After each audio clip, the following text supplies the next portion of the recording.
Konsep Pemikiran Ki Hajar Dewantara. Halo, Assalamualaikum warahmatullahi wabarakatuh. Perkenalkan, nama saya Anggun Oktaviana Dewi dari PPG Belajar Bertani SD kelas A. Sebagai orang Indonesia, pasti kenal dengan yang namanya Ki Hajar Dewantara, kan? Bukan tanpa alasan kalau Ki Hajar Dewantara kita sebut sebagai Bapak Pendidikan. Walaupun lahir lebih dari satu dekade yang lalu, pemikiran-pemikiran beliau mengenai pendidikan sudah begitu maju dan masih relevan hingga zaman sekarang ini.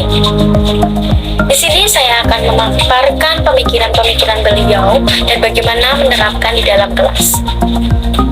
Di sini saya percaya bahwa pendidikan yang terbaik adalah pendidikan yang transformatif dan bukan saja pendidikan yang informatif.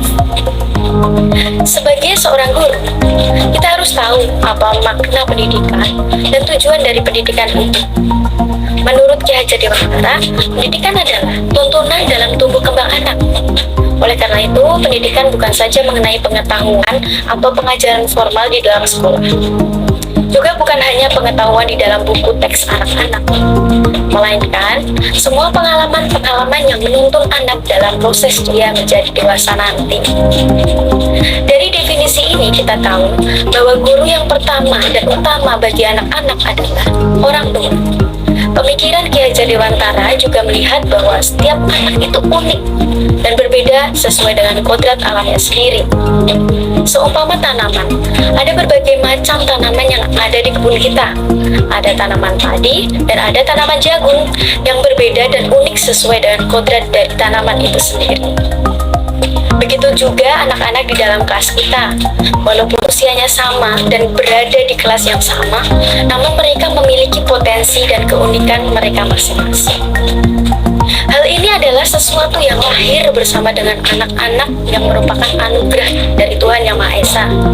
Dan sebagai guru, tugas kita adalah mempersiapkan lingkungannya. Kita tidak bisa mengubah biji padi menjadi biji jagung, tetapi kita bisa mempersiapkan tanah yang terbaik, pengairan yang terbaik, dan sinar matahari serta nutrisi yang cukup sehingga setiap tanaman yang diperoleh bertumbuh menjadi tanaman yang berkualitas tinggi. Ini menegaskan tugas kita sebagai guru adalah menuntun.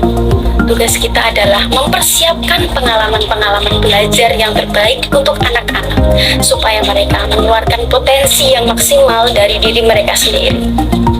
Hal ini sejalan dengan pandangan konvergensi teori yang juga dianut oleh pemikiran Ki Hajar Dewantara, yaitu bahwa anak-anak bukan merupakan kertas kosong yang bisa diisi seenaknya oleh guru. Anak-anak juga bukan merupakan kertas yang penuh dengan tulisan, sehingga apapun yang dilakukan oleh guru tidak akan ada manfaatnya. Tetapi anak-anak adalah kertas yang penuh dengan tulisan yang masih buram.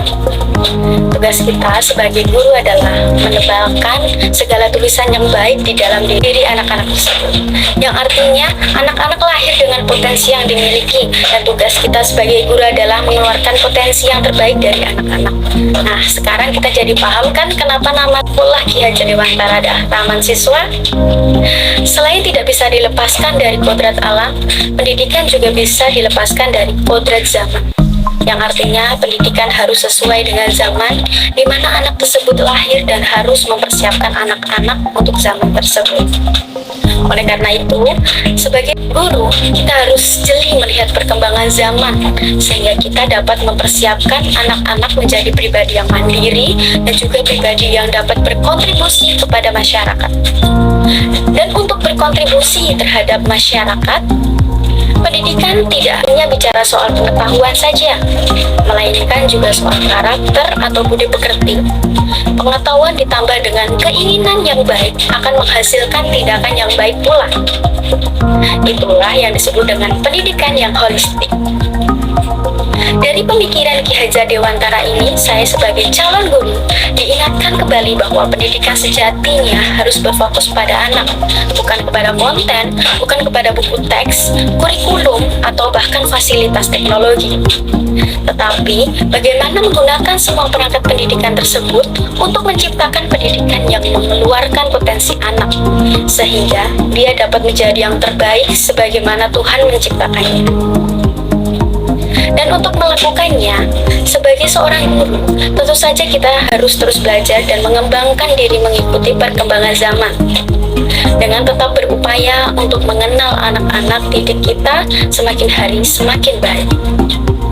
Kelas-kelas yang menggunakan prakteknya pada pemikiran Ki Hajar Dewantara ini, anak-anak tidak akan stres atau tidak akan tertekan pada proses pembelajarannya, melainkan akan menjadikan anak termotivasi dan bersemangat serta berbahagia karena mereka merdeka untuk dituntun menjadi diri mereka sendiri. Semoga pemikiran-pemikiran beliau tetap hidup dalam praktek-praktek kita, baik sebagai guru maupun sebagai orang tua, sehingga anak-anak kita tumbuh menjadi anak-anak yang terbaik dan bahagia. Amin. Sekian dari saya. Bila ada kata yang kurang, mohon dimaafkan. Wassalamualaikum warahmatullahi wabarakatuh.